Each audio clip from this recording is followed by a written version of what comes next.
네, 할렐루야. 한 주간도 잘 지내셨습니까? 네, 저희 잠깐 이길로 목사님 동정을 알려드릴 텐데요. 이길로 목사님은 지금 설립감사 예배 드리고 나서 미국의 식구들과 함께 2주간 지내기 위하여서 미국에 가 계십니다. 미국에 가 계시는데 마음은 콩밭에 있다고 여기 있는 것 같아요. 계속 교회 소식에 대해서 궁금해하시고 기도하신다고 하는데, 우리 이길로 목사님 또 오랜만에 가족들과 함께 시간을 보내는데 가족들과 행복한 시간이 되고 또 주님 안에서 쉼의 시간이 될 수 있도록 기도해 주시기 바랍니다. 네.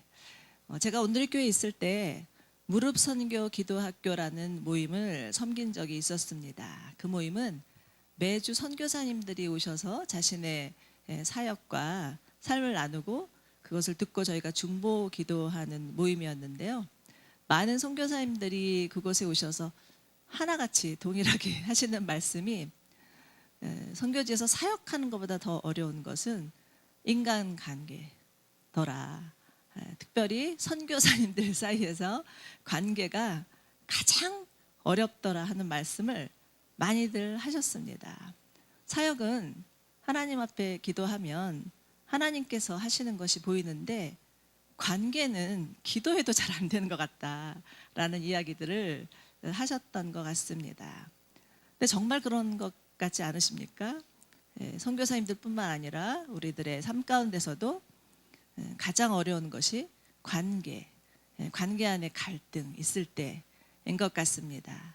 부부 간에, 또 부모 자녀 간에, 또 직장의 상사와 또 부하들 간에, 목회자와 성도들 간에, 또 성도와 성도들 간에 이 발생하는 관계의 문제는 때로는 정말 잠도 안 오고 어떨 때는 화가 치밀기도 하고 심지어는 몸이 아프기도 하고 그러다가 관계가 깨어지는 아픔을 겪기도 합니다. 아마 여기 계신 여러분들도 그런 관계의 갈등들 다 겪으셨을 것이고 지금도 그러한 관계의 문제들 때문에 머리 아픈 분들도 계실 텐데요. 여러분은 이 관계 안에 갈등이 있을 때 어떻게 극복하고 계시는지요?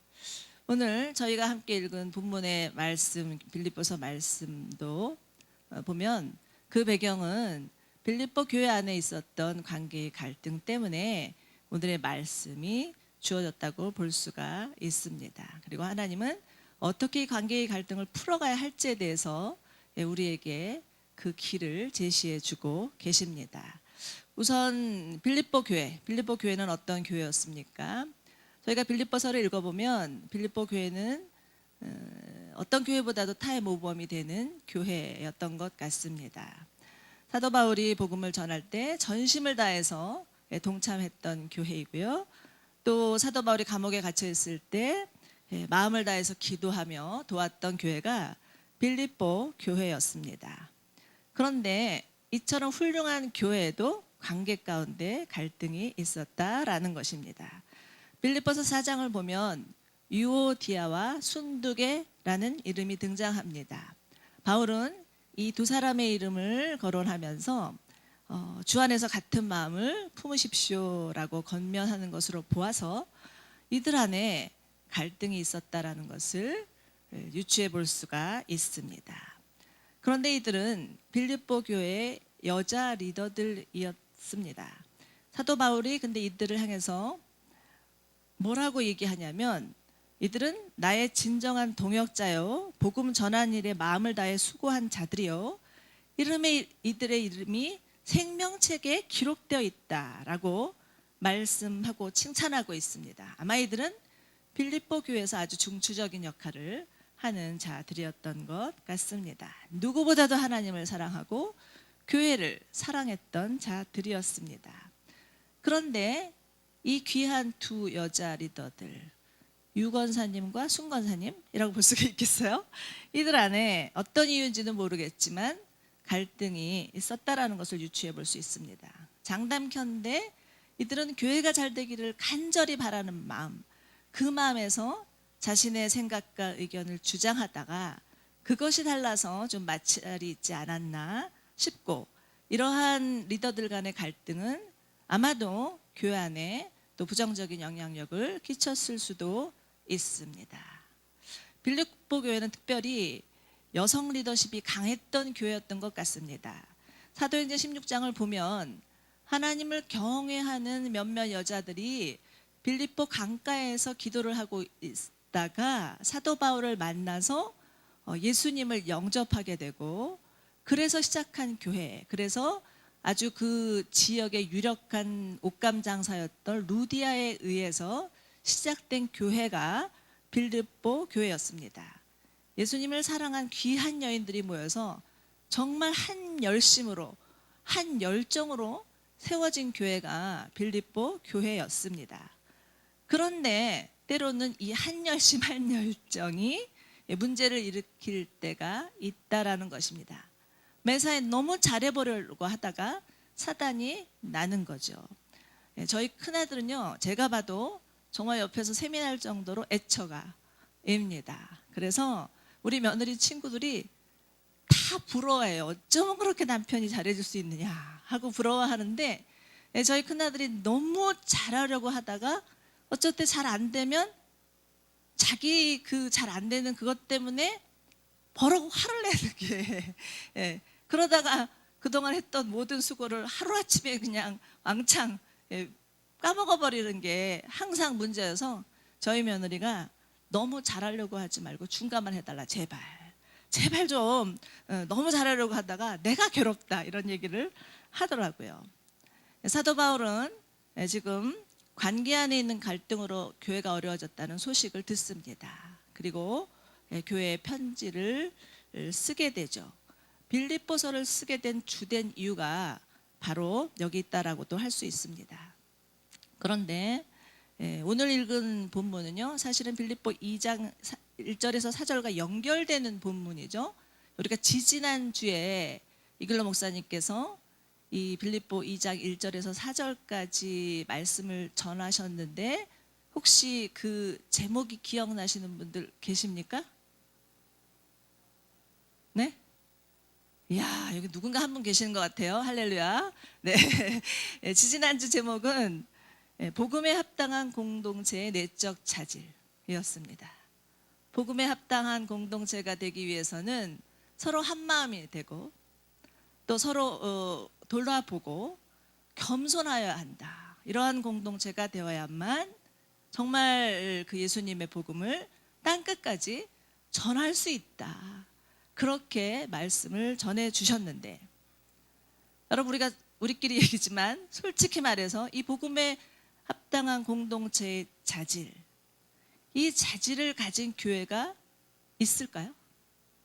과연 있을까요? 찰스 스펄전 목사님은 이런 말씀을 하셨다고 합니다. 만약에 완벽한 교회가 있거든 당신은 가지 마십시오. 당신 때문에 그 교회가 완벽을 잃어버릴 것입니다. 이렇게까지 얘기를 하셨다고 할 정도로 우리는 완벽한 자들도 아니고 완벽한 공동체는 이 땅에 없을 수도 있습니다. 예수를 믿는 믿음으로 구원은 받았지만 우리가 육체를 가지고 이 땅에 사는 한은 여전히 공사 중이라는 것입니다. 그 공사 중인 것도 아주 긴 공사인 것 같아요. 우리 이 건물에 들어와 갖고 지난번에 너무 이 건물이 지저분해서 고치는데 한 달 반 걸렸는데, 우리가 그때 그런 얘기를 했어요. 야, 건물을 고치는 건물은 외적으로 고치지만 하나님 우리 내면도 고치시고 있는 것 같다, 이런 얘기도 했었는데, 이만큼 우리들 안에 정말 여전히 하나님의 다루심을 받아야 될 영역이 너무나 많지만, 그러한 연약함과 부족함을 무조건 합리화할 수는 없다라고 생각이 됩니다. 왜냐하면 자칫하면 그런 연약함과 부족함을 가지고서 사단이 얼마든지 그것을 미끼 삼아서 우리를 마음대로 좌지우지하면서 흔들 수 있다라는 것입니다. 이런 수도 있는 거죠. 사람들로 하여금 교회의 염증을 느끼게 하고, 더 이상 교회에 대한 기대나 희망을 갖지 못하게 하고, 교회 안에 요즘 특별히 이 현대사회에 교회 안에 깔려있는 부분은 어떤 영적인 패배감, 영적인 회의주의, 이런 것들이 만연한 것은 사실입니다. 그러다 보니까 교회를 떠나는 사람들도 속속들이 생기고 있다라는 거죠.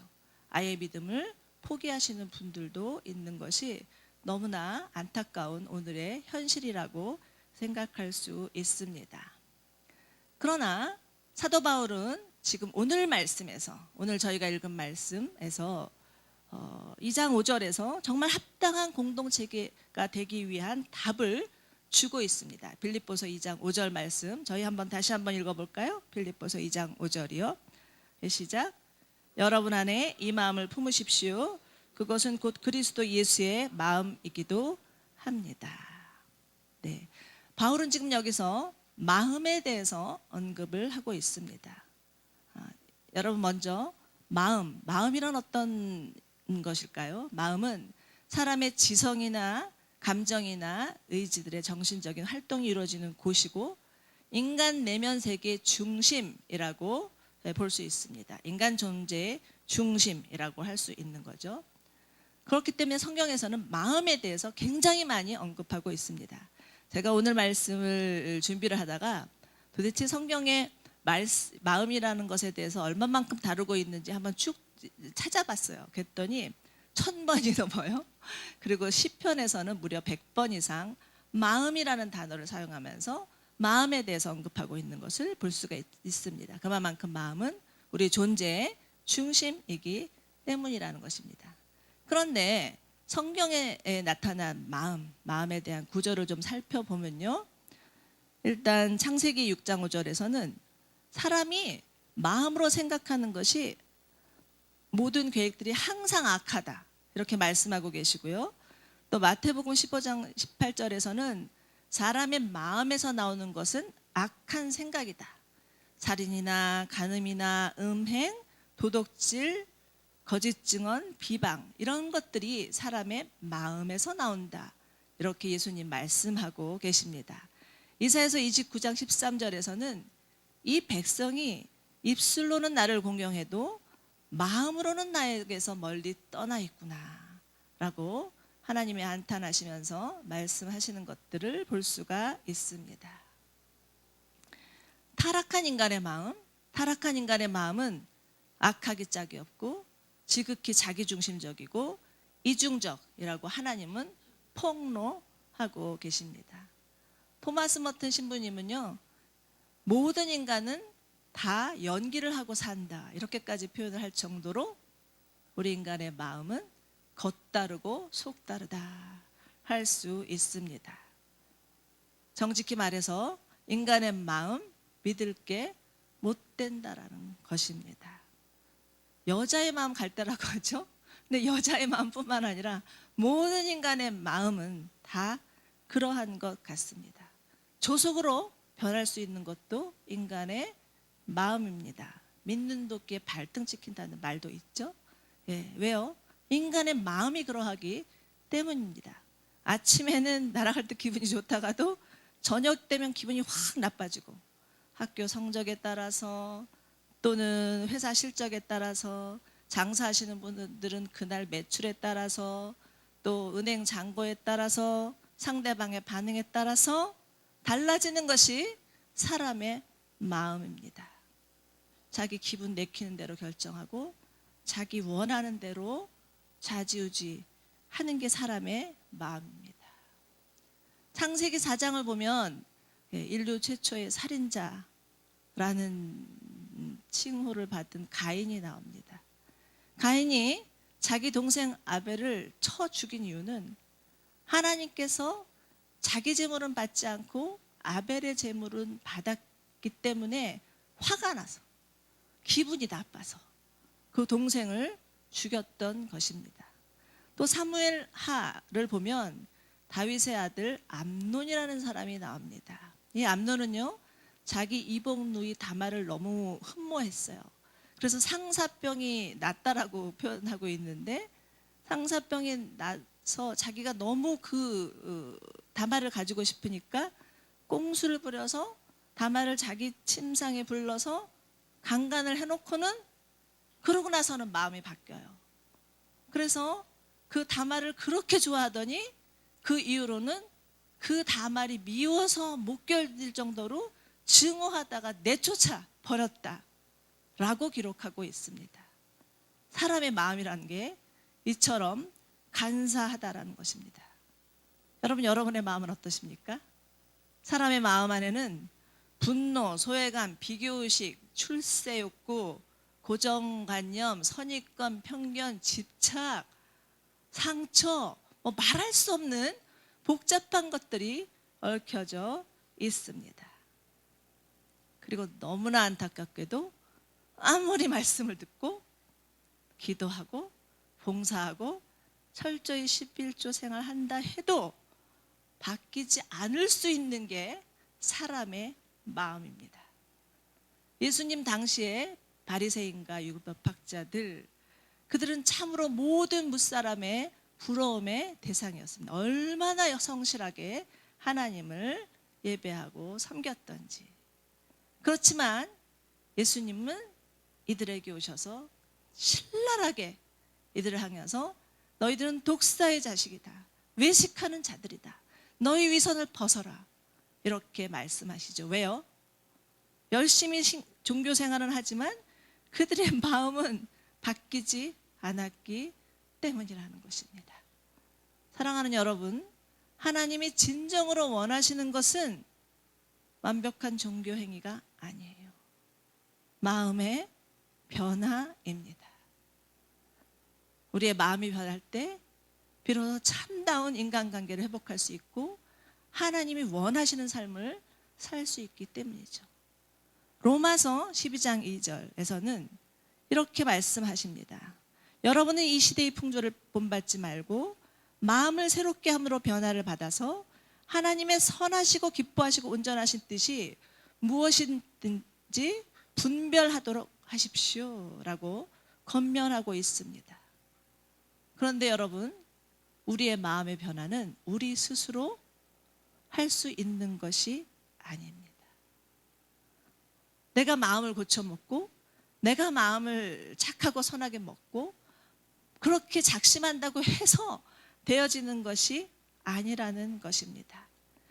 이 말씀 로마서 12장 2절 말씀에 마음을 새롭게 함으로 변화를 받아서를 영어 성경으로 보면 수동태로 되어 있습니다.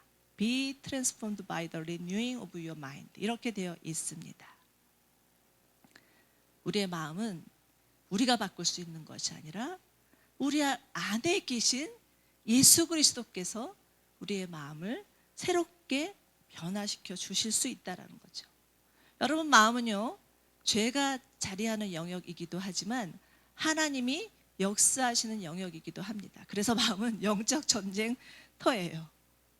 오늘 말씀 빌립보서 2장 5절에서 여러분 안에 예수 그리스도의 마음을 품으십시오 라고 하는 권면은 우리 안에 어떤 갈등의 문제가 있을 때, 또 아니면 자신의 그 성품 때문에 스스로 괴로울 때, 내가 고쳐지지 않는 내 마음 때문에 스스로 절망할 때, 그것을 위해서 노력하고 애를 쓰지 말고 먼저 예수님을 바라보라, 예수님께 나아가라, 이렇게 권면하고 있는 말씀입니다.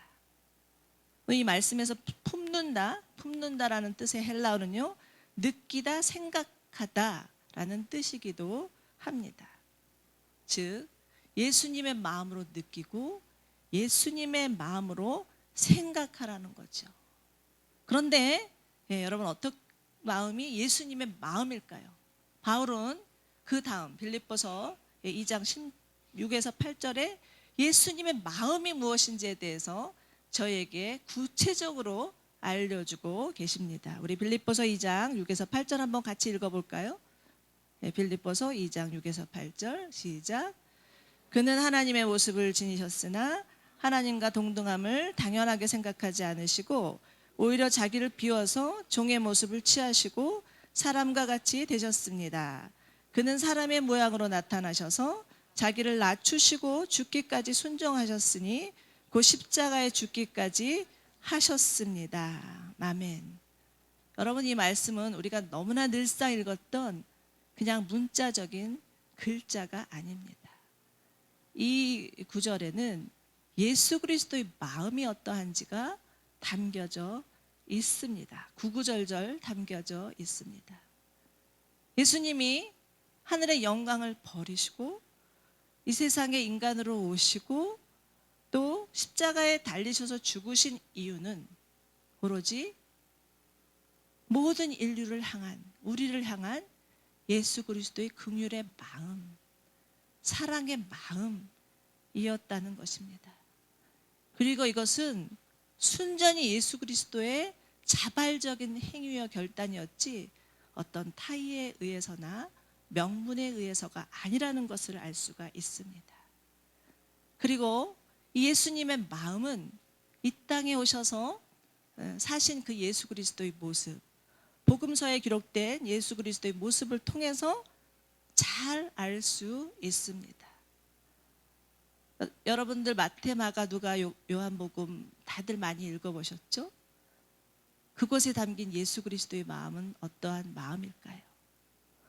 예수님은 그 영혼의 고뇌를 안고 찾아온 최고의 율법학자도 친절히 만나 주셨고, 모든 사람이 다 기피하는 사마리아 여인에게도 다가가셨고, 작은 소자라도 귀히 여기셨고, 병들고 가난하고 소외된 자들도 성심껏 돌봐주셨고, 세리와 죄인들의 친구도 되어주셨고, 자기를 배반하고 떠난 제자들까지도 품어주셨고, 그들을 위해서 기꺼이 십자가에 달리셨습니다. 예수님에게는 어떠한 편견이나 선입견이나 고정관념이나 집착, 자기중심성 없으셨어요. 오로지 예수님은 내가 아닌 타인을 위한 이타적인 사랑, 아가페적 사랑, 그 사랑만 있었습니다. 그런데 여러분, 우리들은 어떻습니까? 우리들은 어떻습니까? 우리는 너무 과도하게 나 자신에게만 집중하고 사는지도 모르겠습니다. 내 문제, 내 상황, 내 유익, 여기에만 관심을 가지고, 심지어는 신앙생활마저도 내 영적인 유익, 그것만 추구하면서 사는지도 모르겠습니다. 그런데 여러분, 이처럼 자기에게만 골몰하다 보면 결국은 자기 감정, 자기 현실, 자기 생각이라는 늪에 빠질 수도 있다라는 것입니다. 이와 같이 우리의 현실, 우리의 감정, 우리의 생각에 빠지지 아니하려면 눈을 들어서 주님을 바라보아야 합니다. 예수님의 마음이 무엇인지, 예수님의 생각은 무엇인지, 이것을 묵상하여야 하는 거죠. 그러할 때 우리의 갈등, 우리의 모난 마음, 우리의 상한 마음, 찢겨진 마음이 주님 때문에 사르르 녹을 수 있고, 주님 때문에 풀어질 수 있다라는 것입니다. 그러할 때, 나를 그렇게 오랫동안 붙들고 있었던 내 문제가 그렇게 중요한 게 아니었구나, 내가 괜히 이 문제 때문에 마음고생하면서 살았구나 하는 것들을 깨닫게 될 수 있습니다. 그리고 우리의 못된 성깔도 부들부들한 마음으로 변화될 수 있다라는 것입니다. 민수기 12장 3절을 보면 모세에 대한 하나님의 평가가 나옵니다. 하나님은 모세를 향해서, 모세는 땅 위에 사는 모든 사람들 가운데 가장 겸손한 자다, 이렇게 칭찬하고 계십니다. 개역개정에서는 이 사람 모세는 온유함이 지면의 모든 사람보다 더하더라, 이렇게 말씀해 주고 계십니다. 그런데 여러분, 우리가 모세를 잘 알잖아요. 모세는 원래 어떤 사람이었습니까? 원래 그런 사람 아니었습니다. 모세는 정말 혈기로 충만한 사람이었습니다. 자기 혈기 다스리지 못해서 결국은 자기 동족을 핍박하는 애굽 사람을 쳐 죽이고 광야로 도망가죠. 그리고 자기 문제 해결하지 못해서 40년 동안이나 광야에서 배회하던 사람이 모세였습니다. 그런데 그러한 모세가 하나님을 제대로 만나고 나서 전혀 다른 사람으로 변화됩니다. 불타는 가시떨기에서 현안하시는 하나님을 만나고, 그의 음성을 듣고, 빽빽한 구름 사이에서 시내산에 올라서 하나님을 대면하면서 그는 변화되기 시작한다는 것입니다. 아무리 이스라엘 백성들이 그를 원망하고 불평하고 그를 향해서 돌팔매질을 해도 모세는 결코 이스라엘 백성들을 버리지도 않았고 피하지도 않았고 도망가지도 않았고 끝까지 그가 살아 숨쉬는 한 끝까지 이스라엘 백성들을 품었습니다. 여러분 안에도 관계의 갈등으로 인해서 많은 고민들이 있으신 적이 있었죠?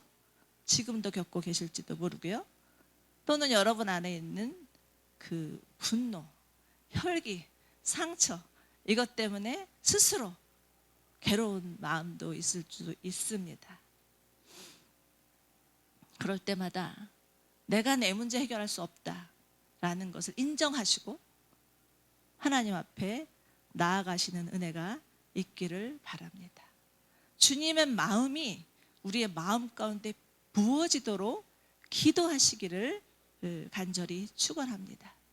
마태복음 11장 29절에는 예수님께서 이렇게 말씀하십니다. 나는 마음이 온유하고 겸손하니 내 멍에를 메고 내게 배우라.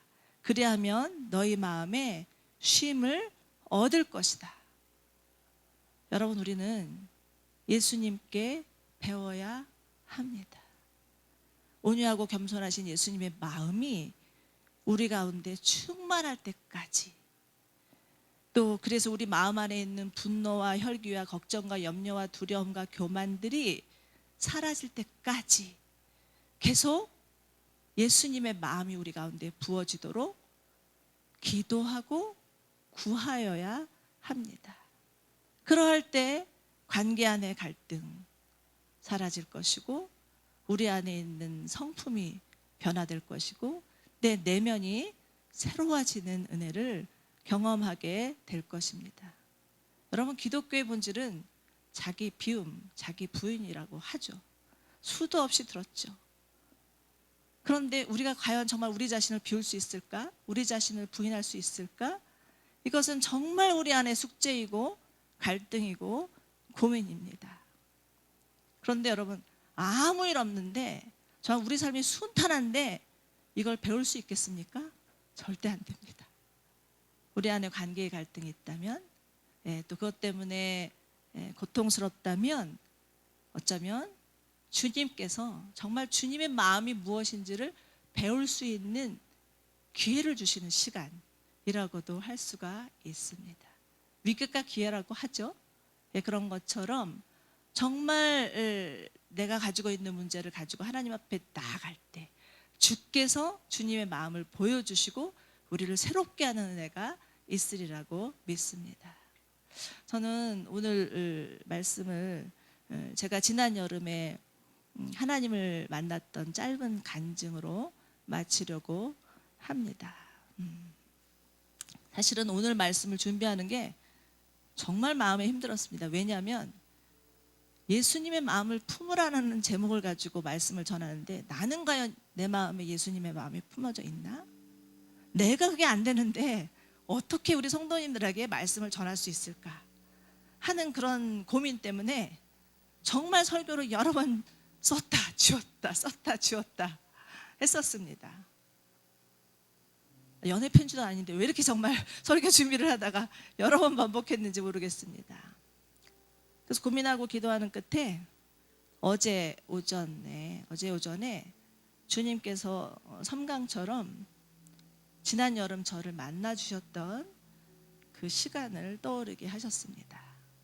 지난 여름 5월이었어요. 저희가 이제 여름 휴가 대신에 기도원에 들어가서 기도를 하겠다고 결정하고 기도했었는데 지난 5월이면 저희 교회가 지난 5월부터 한 가정에서 기도 모임 시작하면서 꼭 한 1년 정도 되는 때였습니다. 1년 정도 개척교회 섬기다 보니까 마음도 지치고 여러 가지로 힘들더라고요. 너무나 생각지도 않은 예기치 않은 일들이 여기저기서 터지는데 제가 감당을 할 수 없는 거예요. 그래서 제 마음 안에 정말 주님, 제가 개척교회에 섬길 수 있을까요? 과연 제가 그 묻기가 되나요? 이런 고민들, 그런 고민들이 머리 꼭대기까지 차 있었을 때였습니다. 기도원에 들어갔어요. 기도원에 들어가서 닷새를 있는데 제가 간 기도원은 수녀님이 하시는 피정의 집이었습니다. 그냥 조용히 기도하고 침묵하면서 기도하는 곳이고요. 기도실에는 우리 기독교인들이 평소에는 볼 수 없는 예수님의 사진, 이콘이라고 하는데 그게 이렇게 걸려 있었습니다. 처음에 그 기도실에 갔는데 그 사진이 너무 생소해서 그 예수님의 모습을 보고 제가 예수님 오랜만입니다 하고 꾹뻑 인사를 했어요. 인사를 하고 닷새 동안 들락날락거리면서 기도를 하는데 처음에는 그 예수님께서 저를 아주 뚫어지게 쳐다보고 계시는 것 같습니다. 조금 무섭기도 하고 조금 생소하고. 그렇지만 자꾸 그 신경이 쓰여서 계속 보면서 다녔어요. 보면서 다니는데 한 3일쯤 지나서였나요? 기도하는 가운데 제가 보았던 그 예수님의 모습에서 이쪽 한쪽 눈에서 진물이 나도록 눈물을 흘리시는 그런 이미지를 보게 되었습니다. 주님이 저를 위해서 우시고 저의 죄를 위해서 우시는데 정말 그 우시는 그 울음 안에서 예수님의 십자가의 사랑,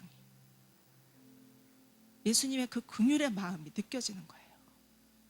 제가 오랜 동안 신앙생활했지만 어쩌면 그렇게까지 느껴보지 못했던 예수님의 진한 사랑이 느껴지기 시작하는 거예요. 제가 그래서 그 예수님의 사랑이 너무 마음에 다가와서 그 자리에서 펑펑 울었습니다. 주님 감사합니다. 그렇게 사랑해 주시는지 몰랐습니다. 얼마나 울었는지 휴지도 안 갖고 들어갔다가 제 옷을 이렇게 들치고 막 눈물을 닦고 그랬었는데 그때 비로소 주님의 십자가의 사랑이 무엇인지를 제대로 경험한 것 같습니다. 물론 저는 목사이기 때문에 나름대로 예수님의 사랑에 대해서 전했고 예수님의 십자가에 대해서 전했지만 그때 제가 경험하고서는 나는 여태까지 예수님의 십자가의 사랑이 무엇인지 잘 몰랐구나. 예수님의 십자가의 능력이 무엇인지 몰랐구나 하는 것들을 깨닫게 되었습니다. 내가 그것을 몰랐기 때문에 내가 과연 할 수 있을까? 내가 과연 자격이 있나? 이따위 고민들을 하고 있다라는 것을 알게 되었습니다. 그러면서 나중에는 그 사진이 저를 무섭게 뚫어지면서 보고 계시는 것만 같던 그 사진이 저를 향해서 웃고 계시는, 미소를 띄우시는 그런 예수님의 모습으로 변화되더라고요. 그래서 하산에서 지금까지 워시 프론티어 교회를 섬기고 있습니다. 사랑하는 여러분, 저뿐이겠습니까? 사실 한 교회가 이 땅 가운데 세워지는 것은 엄청난 일인 것 같아요. 제가 사실 온누리교회에서 사역했을 때는 전혀 몰랐던 엄청난 영적 전쟁이 교회가 세워지는 데 있구나 하는 것들을 깨닫게 됩니다. 저뿐 아니라 이곳에 온 모든 분들 하나님이 불러주셔서 왔는데 여러 가지로 어려운 일들이 있으실 것입니다. 특별히 개척교회이기 때문에 하는 일은 많지 않은데 마음고생이 심한 것 같아요. 이 마음고생, 우리 마음 때문에 힘든 게 아닌가 싶습니다. 그런데 저는 장담해요. 저와 여기 계신 모든 분들을 하나님께서 워시 프론티어 교회로 불러주신 것은 예수의 마음이 무엇인지 알려주시기 위해서구나. 정말 우리 마음 가운데 예수의 마음을 품기를 원해서 불러주셨구나 하는 생각을 하게 됩니다.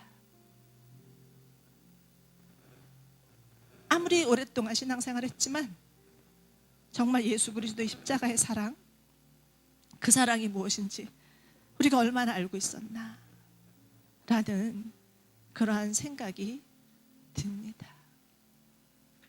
그렇지만 우리가 우리의 마음을 정직히 하나님 앞에 아뢰고 주님의 마음을 배우기를 원하고 주님의 마음이 우리 가운데 품어지기를 원하고 구한다면 분명히 하나님은 우리에게 예수의 마음을 주시고 그 예수의 마음으로 교회를 섬기고 그 예수의 마음으로 사람들을 사랑하고 그 예수의 마음으로 땅끝까지 복음 전하게 하실 것이라고 믿습니다. 야고보서 말씀에서는 너희는 주 앞에서 낮추라 그리하면 너희를 높이리라 이렇게 말씀하시죠.